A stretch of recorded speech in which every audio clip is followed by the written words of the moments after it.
శుక్లాం బ్రహ్మ విచారసార పరమాద్యాం జగద్వ్యాపినీం వీణా పుస్తకధారిణీం అభయదాం జాడ్యాంధకారాపహాం హస్తే స్ఫాటికమాలికాం విదదతీం పద్మాసనే సంస్థితాం వందే తాం పరమేశ్వరీం భగవతీం బుద్ధిప్రదాం శారదాం. శ్రీ మహాగణాధిపతయే నమః. శ్రీ మహాసరస్వత్యై నమః. శ్రీ గురుభ్యో నమః. ప్రేక్షకులకందరికీ నూతన సంవత్సరము శ్రీ పరాభవనామ సంవత్సర ఉగాది శుభాకాంక్షలు తెలియజేస్తూ, ఈ సంవత్సరము మీ రాసులలో జన్మించినటువంటి వారికి, అంటే ద్వాదశ రాసులలో జన్మించినటువంటి వారికి ఎలాంటి ఫలితాలు ఉండబోతున్నాయి అనేటువంటి విషయాన్ని మనం తెలుసుకుందాం. ఈ సంవత్సరము అంటే ఈ పరాభవనామ సంవత్సరంలో ముఖ్యమైనటువంటి గ్రహాల యొక్క స్థితి ఎలా ఉంది? ముఖ్యమైనటువంటి గ్రహాలు అనంటే మనం ప్రధానంగా గురు, శని, రాహువు, కేతువు, ఈ 4 గ్రహాలు సంవత్సర ఫలితం పైన ప్రభావాన్ని చూయించేటువంటి గ్రహాలు. అంటే ఈ 4 గ్రహాలు కూడాను ఒక్కొక్క రాశిలో ఎక్కువ రోజులు సంచరిస్తూ ఉంటారు కాబట్టి ఈ గ్రహముల యొక్క ప్రభావము రాశి పైన, ఆ రాశిలో జన్మించినటువంటి వారిపైన చాలా ఎక్కువగా ఉంటుంది. కాబట్టి సంవత్సర గోచార ఫలితాలు తెలియజేస్తూ ఉన్నప్పుడు ఈ 4 గ్రహాల యొక్క సంచారాన్ని మనము ప్రధానంగా తీసుకుంటాం. అయితే ఈ సంవత్సరము గురువు 5 డిసెంబర్ 2025 నుండి 1 జూన్ 2026 వరకు మిథున రాశిలో సంచరిస్తున్నాడు. తదనంతరం అంటే 2 జూన్ 2026 నుండి 31/10/2026 వరకు కర్కాటక రాశిలో సంచరిస్తున్నాడు. తదనంతరం అంటే 31/10/2026 నుండి 24/1/2027 వరకు సింహరాశిలో సంచరిస్తున్నాడు. అతిచార వశాత్తు సింహరాశిలోకి వచ్చి ఈ సమయంలో సింహరాశిలో సంచారం జరుగుతోంది. తదనంతరం అంటే 24 జనవరి 2027 నుండి 26/6/2027 వరకు మళ్ళీ కర్కాటక రాశిలోకి వక్రరీత్యా వస్తున్నాడు. ఈ విధంగా గురువు యొక్క సంచారము ఈ సంవత్సరము ఉంది. అంటే 3 రాశులలో గురువు సంచరిస్తున్నాడు. మిథునం, కర్కాటకము, సింహము రాశిత్రయ సంచారం చేస్తున్నాడు. రాశిత్రయ సంచారం మూలకంగా కొన్ని ఇబ్బందులు ఉంటాయి. దేశవ్యాప్తంగా, ప్రపంచవ్యాప్తంగా, రాష్ట్ర వ్యాప్తంగా ఇబ్బందులు, యుద్ధాలు, వాతావరణ సమస్యలు ఇలాంటివి ఏర్పడేటువంటి అవకాశాలు ఉంటాయి. ఇక శని యొక్క సంచారాన్ని చూసినట్టయితే 29 మార్చి 2025 నుండి 3/6/2027 వరకు మీనరాశిలో సంచరిస్తున్నాడు. ఈ మొత్తం కాలం కూడాను మీనరాశిలో సంచరిస్తున్నాడు. ఇక రాహువు 18 మే 2025 నుండి 5 డిసెంబర్ 2026 వరకు కుంభరాశిలో సంచరిస్తున్నాడు. కేతువు 18/5/2025 నుండి 5 డిసెంబర్ 2026 వరకు సింహరాశిలో సంచరిస్తున్నాడు. తదనంతరం రాహువు అంటే మళ్ళీ 5 డిసెంబర్ 2026 నుండి 23 జూన్ 2028 వరకు మకర రాశిలో సంచరిస్తున్నాడు. ఇదే సమయంలో కేతువు అంటే 5 డిసెంబర్ 2026 నుండి 23 జూన్ 2028 వరకు కర్కాటక రాశిలో సంచరిస్తున్నాడు. ఈ విధంగా ఈ ప్రధానమైనటువంటి గ్రహాల యొక్క సంచారము ఈ పరాభవనామ సంవత్సరంలో ఉంది. ఈ సంచారాన్ని దృష్టిలో పెట్టుకొని ఏ స్థానాలలో సంచరిస్తున్నారు, ఆ గ్రహాల యొక్క కారకత్వాలు, వాళ్ళు సంచరిస్తున్నటువంటి స్థానము యొక్క ప్రభావము ఆ జాతకుని పైన ఎలా ఉంటుంది అనేటువంటి విషయాన్ని మనం తెలుసుకుందాం. శ్రీ పరాభవనామ సంవత్సరంలో మేషరాశిలో జన్మించినటువంటి వారికి గోచార ఫలితాలు ఎలా ఉన్నాయో తెలుసుకుందాం. అంటే ఈ మేషరాశి జాతకులు అనంటే అశ్వని నక్షత్రం 1, 2, 3, 4 పాదాలలో జన్మించినటువంటి వాళ్ళు, భరణి నక్షత్రం 1, 2, 3, 4 పాదాలలో జన్మించినటువంటి వాళ్ళు, కృత్తికా నక్షత్రం 1వ పాదంలో జన్మించినటువంటి వాళ్ళందరూ కూడాను మేషరాశి జాతకులు అన్నమాట. అంతేకాకుండా జన్మ సమయము, జన్మ తేదీ ఇవి సరిగ్గా తెలియనటువంటి వాళ్ళు, వాళ్ళ యొక్క వ్యవహార నామంలో ఉన్నటువంటి ప్రథమాక్షరాన్ని దృష్టిలో పెట్టుకొని రాశి నిర్ధారణ చేసుకొని తద్వారా రాశి ఫలితాలను తెలుసుకోవడము మనకు ఆచారంగా వస్తున్నటువంటి విషయం గనుక ఏ అక్షరాలతో ప్రారంభమైనటువంటి వాళ్ళు మేషరాశి కిందికి వస్తారు అనే విషయాన్ని మనం చూసినట్టయితే చూ, చే, చో, లా, లీ, లు, లే, లో, ఆ అనే అక్షరాలతో ప్రారంభమయ్యేటువంటి వ్యవహార నామం కలిగినటువంటి వాళ్ళందరూ కూడాను మేషరాశి కిందికి వస్తారు.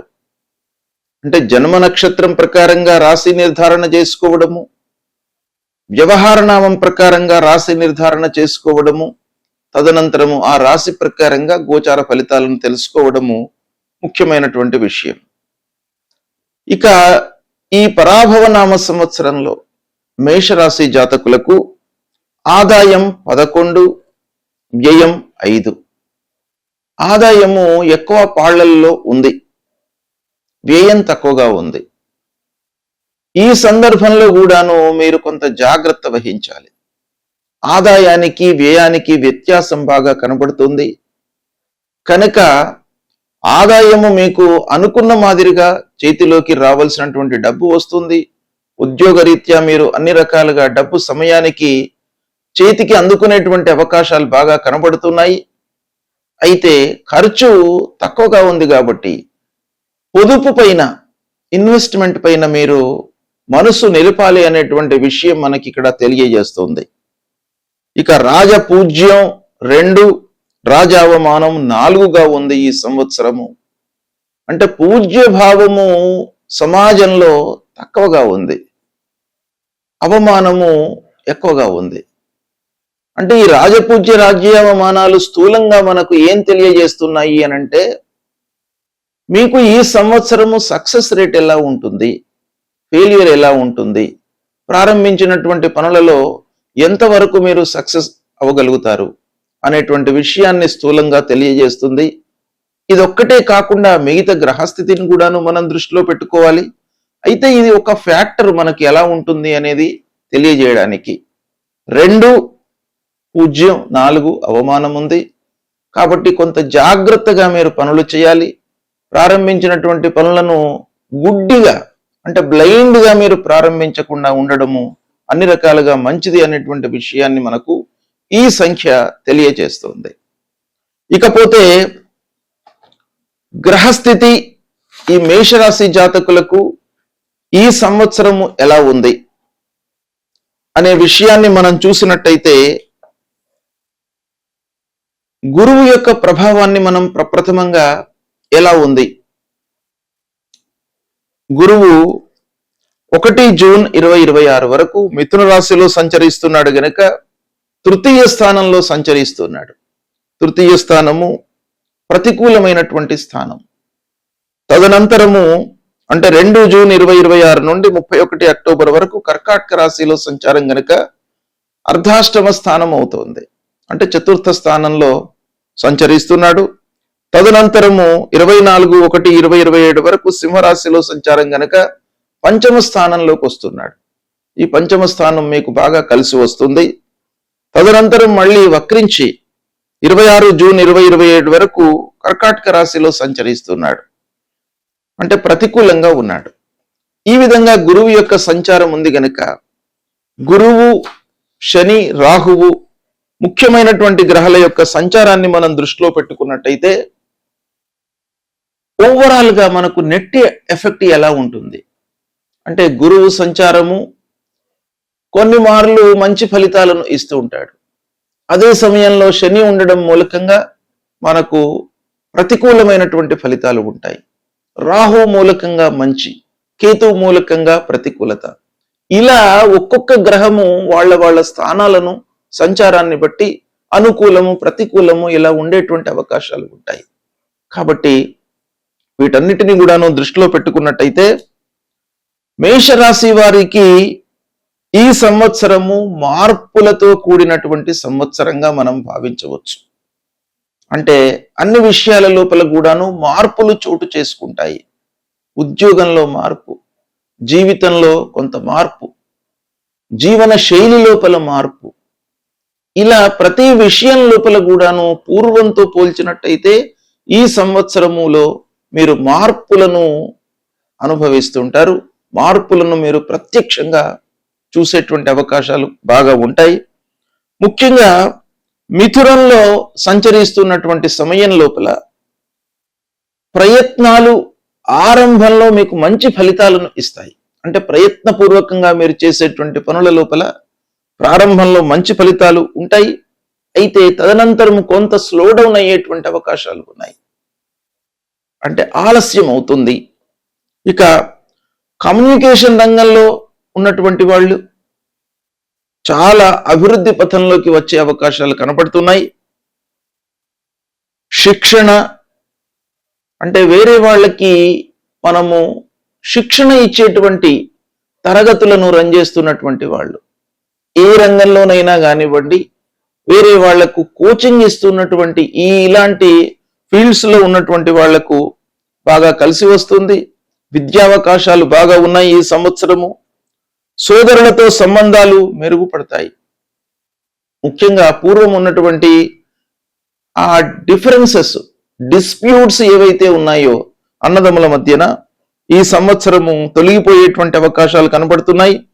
చిన్న ప్రయాణాలు లాభదాయకంగా ఉంటాయి. ఇవన్నీ కూడాను మిథునంలో గురువు సంచరిస్తున్నటువంటి సమయంలో జరిగేటువంటి ఫలితాలు స్థూలంగా. ఇక జూన్ నుండి గురువు కర్కాటక రాశిలోకి రావడంతో కుటుంబ విషయాలకు మీరు ప్రాధాన్యత ఇస్తారు. పిల్లలు, భార్య, కుటుంబానికి సంబంధించినటువంటి అన్ని విషయాలపై మీరు మనస్సు నిలుపుతారు, వాటికి ప్రాధాన్యత ఇస్తారు. గృహ సంబంధిత సమస్యలు అన్నీ కూడాను పరిష్కార దిశగా కొనసాగుతాయి. ఇంటి మార్పు లేదా మరమ్మతులు చేసేటువంటి సూచనలు బాగా కనబడుతున్నాయి. తల్లి ఆరోగ్యంపై కొంత జాగ్రత్తలు తీసుకోవాలి. ఇక గురువు సింహరాశిలోకి ప్రవేశించగానే సంతానం విషయం లోపల మీకు శుభ ఫలితాలు కలుగుతాయి. విద్యార్థులు ప్రతిభతో ముందుకు వస్తారు. అంటే వాళ్లకు ఉన్నటువంటి టాలెంట్ను ప్రదర్శిస్తూ ముందుకు వస్తారు. సృజనాత్మకత పెరుగుతుంది, క్రియేటివిటీ మీకు బాగా పెరుగుతుంది. ఇక శని మీనంలో సంచరించడం మూలకంగా అన్ని విషయాలను కూడాను మీరు లోతైనటువంటి దృక్పథంతో ఆలోచించి ముందుకు వెళ్తూ ఉంటారు. ఒంటరితనము అనిపించవచ్చు. కొన్ని విషయాలలో మీకు దగ్గరగా మిమ్మల్ని ఫాలో అవుతున్నటువంటి వాళ్ళు కొంత దూరం అయ్యేటువంటి అవకాశాలు ఉంటాయి. పాత విషయాలు మళ్ళీ మనస్సును కలవరపరుస్తాయి. ఈ శని సంచారం మూలకంగా ఆధ్యాత్మిక చింతన మట్టుకు పెరుగుతుంది. ధ్యానము, జపము ఇవి చేసుకోవడం చాలా మంచిది. శని ప్రభావం నివృత్తి కొరకై. రాహువు కుంభంలో ఉన్నప్పుడు మనకు లాభాలపై ఆశ పెరుగుతుంది. ఇక కొత్త వర్గాలతో పరిచయం ఏర్పడుతుంది. పెద్ద సంస్థల్లో మీరు జాయిన్ అయ్యేటువంటి అవకాశాలు ఉన్నాయి. సంబంధాలు ఏర్పడతాయి. ఆర్థిక ఆశలు ఎక్కువగా పెరుగుతాయి. ఇక మకరంలోకి రాహువు ప్రవేశించగానే కొంత వృత్తి లోపల ఒత్తిడి పెరిగేటువంటి అవకాశాలు ఉన్నాయి. పై అధికారులతో మట్టుకు జాగ్రత్తగా ఉండాలి. పేరు ప్రతిష్టల విషయంలో అపోహలు వచ్చేటువంటి అవకాశాలు ఉన్నాయి. ఇక కేతువు సింహంలోకి రావడం మూలకంగా సంతానంపై కొంత ప్రభావం చూపిస్తుంది. కాబట్టి కొంత పిల్లల విషయంలో జాగ్రత్తలు తీసుకోవాలి. ప్రేమ వ్యవహారాలకు దూరంగా ఉండడం మంచిది. భావోద్వేగాలను నియంత్రించుకోవడం చాలా అవసరము. ఇక కేతువు కర్కాటకంలోకి ప్రవేశించిన తర్వాత ఇంట్లో కొన్ని విషయాలలో మనము అనవసరమైనటువంటి తగాదాలు, కుటుంబానికి కొంత దూరంగా ఉండడము, ఉద్యోగం లోపల మార్పులు, కొత్త ఉద్యోగానికి ప్రయత్నము, సంవత్సరం మధ్యలో చాలా మంచి అవకాశాలు కనబడుతున్నాయి. వ్యాపారస్తులకు నెమ్మదిగా లాభాలు వస్తుంటాయి. భాగస్వామ్యాల్లో స్పష్టత కనబడుతుంది. ఇక ఆర్థికంగా ఆదాయం ఉన్న నిల్వ చేసుకోవడంపై మీరు మనస్సు నిలుపుతారు. ఖర్చులు అనూహ్యంగా పెరిగే అవకాశాలు ఉన్నాయి. శని మూలకంగా అప్పులు రీపే చేస్తారు. డబ్బు విషయంలో కొంత జాగ్రత్త అవసరము. పెట్టుబడులు ఆలోచించి చేయవలసినటువంటి సమయము. భూమి, వాహనము, యోగము ఈ సంవత్సరం మీకు బాగా కనబడుతుంది. భావోద్వేగంతో కొన్ని విషయాలలో ముందుకు వెళ్తుంటారు. చిన్న చిన్న విషయాలలో గొడవలు వచ్చేటువంటి అవకాశం కనబడుతుంది. సాహసంతో సమస్యలను మీరు తీరుస్తారు. ఆరోగ్యపరంగా అనుకూలంగా ఉంది. ఇకపోతే కొన్ని చిన్న చిన్న వ్యాధులు ఈ సంవత్సరము చోటు చేసుకునేటువంటి అవకాశము ఉంది. ఇక విదేశీ ప్రయాణం బాగా కనబడుతుంది. ఉద్యోగరీత్యా చిన్న చిన్న ప్రయాణాలు, మిత్రుల సహాయం కీలకంగా ఉంటుంది. శత్రువులను నెమ్మదిగా తగ్గించుకుంటారు. న్యాయ వ్యవహారాల్లో మీకు బాగా కలిసి వస్తుంది. రాజకీయంలో ఉన్నటువంటి వారికి మిశ్రమ ఫలితాలు గోచరిస్తున్నాయి. సామాజిక పరంగా గౌరవం లభిస్తుంది. గురు అనుగ్రహం వల్ల మంచి సలహాలు లభిస్తాయి. జీవితంలో కొత్త దిశ ఆలోచన మీకు బాగా కలిసి వస్తుంది. పాత తప్పులను మీరు సరిదిద్దుకుంటారు. వాటి మూలకంగా పాఠాలను నేర్చుకుంటారు. శని కారణంగా మీకు చాలా ఓపిక అవసరము. ఈ సంవత్సరము ఆలస్యమైనప్పటికీ న్యాయం జరుగుతుంది, లాభాలు జరుగుతాయి. తొందరపాటు నిర్ణయాలతో కొంత నష్టం కూడాను ఉంది. కనుక స్థిరంగా అడుగులు వేస్తూ ముందుకు వెళ్ళడం మంచిది. సంవత్సరం ఆరంభంలో కొంత కష్టంగా అనిపించినప్పటికీ మధ్యలో ఉపశమనము, చివరిలో మానసికంగా చాలా సంతృప్తిగా ఉంటారు. పిల్లలపై గర్వకారణాలు, విద్యలో మంచి ఫలితాలు ఉన్నాయి. సృజనాత్మకమైనటువంటి రంగాలలో మీరు విజయం సాధిస్తారు. సంగీతము, కళలు, నాట్యము ఇలాంటి విషయాలలో మీకు బాగా కలిసి వస్తుంది. తీర్థయాత్రలు చేస్తారు. దాన ధర్మాలపై మనసు నిలుపుతారు. సేవా కార్యక్రమాలలో పాల్గొంటారు. కోపాన్ని నియంత్రించుకుంటారు. ఇలా ఈ సంవత్సరము మీకు బాగా కలిసి వస్తుంది. అయితే ఓవరాల్ గా మనం చూసినట్టయితే కుటుంబ బాధ్యతలు పెరిగినప్పటికీ వాటిని మీరు బాగా స్వీకరిస్తారు. భవిష్యత్తుకు పునాది వేస్తారు. ఓర్పే ప్రధానంగా ఉంటుంది. ధైర్యం తగ్గించుకోకుండా అన్ని విషయాల లోపల కూడాను మీరు లోతైనటువంటి దృక్పథంతో ముందుకు వెళ్తారు. గురు కృప మీకు బాగా లభిస్తుంది. శని భగవానుడి యొక్క ఆశీర్వాదము మీకు లభిస్తుంది. రాహు కేతువులను ఆ భ్రమల నుండి పోవడానికై మీరు వర్క్ విషయం లోపల కొంత జాగ్రత్తలు తీసుకోండి. ఈ విధంగా మీకు ఓవరాల్ గా మనం చూసినట్టయితే ఈ సంవత్సరము ఆనందమయంగా జరిగేటువంటి అవకాశాలు మీకు ఎక్కువగా కనబడుతున్నాయి. కాబట్టి ఈ సంచారము తద్వారా ఉద్భవించేటువంటి ఫలితాలను క్షుణ్ణంగా మనం విశ్లేషించుకొని తద్వారా పనులు చేపట్టినట్టయితే మీకు ఈ సంవత్సరం బాగా కలిసి వస్తుంది. గ్రహస్థితి బాగా లేనప్పుడు భగవంతుడి యొక్క అనుగ్రహము కొరకై మనము కొన్ని పరిహారాలను చేసుకోవాలి. అవి ఏంటంటే ముఖ్యమైనటువంటి గ్రహాలు మనకు గురు, శని, రాహువు, కేతువు. గురువు ప్రతికూలంగా ఉన్నప్పుడు అంటే 2, 5, 7, 9, 11 స్థానాలలో గురువు సంచరిస్తున్నప్పుడు అనుకూలమైనటువంటి ఫలితాలను ఇస్తాడు. ఇవి కాకుండా మిగతా స్థానాలలో సంచరిస్తున్నప్పుడు ప్రతికూలమైనటువంటి ఫలితాలు ఇస్తాడు. కాబట్టి ఈ ప్రతికూలతను నివారించడానికి ఆ గురువు యొక్క అనుగ్రహం మనకు కావాలి. కాబట్టి మనము ఆ గురువును ప్రీతి చేసుకోవడానికై ఏం చేయాలి అనేటువంటి విషయాన్ని మనం చూసినట్టయితే ప్రథమంగా గురువుకు సంబంధించినటువంటి మూల మంత్రము మీరు ప్రతినిత్యం కూడాను జపించండి. దేవానాంచ ఋషీణాంచ గురుంకాంచన సన్నిభం వందనీయం త్రిలోకానాం తన్నమామి బృహస్పతిం అనేటువంటి ఈ మూల మంత్రాన్ని ప్రతినిత్యం కూడాను చదువుకోండి. గురువులను సందర్శించండి. సద్గురువుల దగ్గరికి వెళ్ళండి. వాళ్ళ యొక్క ఆశీస్సులను పొందండి. తల్లిదండ్రుల యొక్క అనుగ్రహాన్ని పొందండి. తల్లిదండ్రులకు కావలసినటువంటి సపర్యలను చేస్తూ ఉండండి. తద్వారా మీకు ప్రథమ గురువులు తల్లిదండ్రులు కాబట్టి వారి మూలకంగా మీకు అనుగ్రహం లభిస్తుంది. గురువు మూలకంగా కలిగేటువంటి ఆ దుష్ప్రభావం దూరం అవుతుంది. తల్లిదండ్రులకు సేవ చేయండి. తప్పకుండా మీకు గురువు యొక్క అనుగ్రహం లభిస్తుంది. దక్షిణామూర్తి స్తోత్ర పారాయణం చేసుకోండి. దత్తాత్రేయ స్వామిని కొలవండి. ఈ విధంగా చేసినట్టయితే గురువు ప్రీతి చెంది మీకు అనుకూలమైనటువంటి ఫలితాలను ఇస్తాడు. అదేవిధంగా శనీశ్వరుడు ముఖ్యమైనటువంటి గ్రహ, పాపగ్రహాల లోపల శని ముఖ్యమైనటువంటి గ్రహం గనక ఈ శనీశ్వరుడు 3, 6, 11 స్థానాలలో సంచరిస్తున్నప్పుడు శుభ ఫలితాలను ఇస్తాడు. మిగతా స్థానాలలో సంచరిస్తున్నప్పుడు ప్రతికూలమైనటువంటి ఫలితాలను ఇస్తాడు. ముఖ్యంగా అర్ధాష్టమ స్థానం అంటే 4వ స్థానంలో సంచరిస్తున్నప్పుడు, అష్టమ స్థానం అంటే 8వ స్థానంలో సంచరిస్తున్నప్పుడు, ద్వాదశ స్థానం అంటే 12వ స్థానంలో సంచరిస్తున్నప్పుడు, జన్మ స్థానంలో సంచరిస్తున్నప్పుడు, ద్వితీయం అంటే 2వ స్థానంలో సంచరిస్తున్నప్పుడు చాలా ప్రతికూలమైనటువంటి ఫలితాలను శనీశ్వరుడు మనకు కలిగిస్తాడు. కాబట్టి దీని నుండి విముక్తులు కావడానికై అంటే శని ముఖ్యంగా మనకు జీవితంలో చాలా గుణపాఠాలను నేర్పిస్తాడు.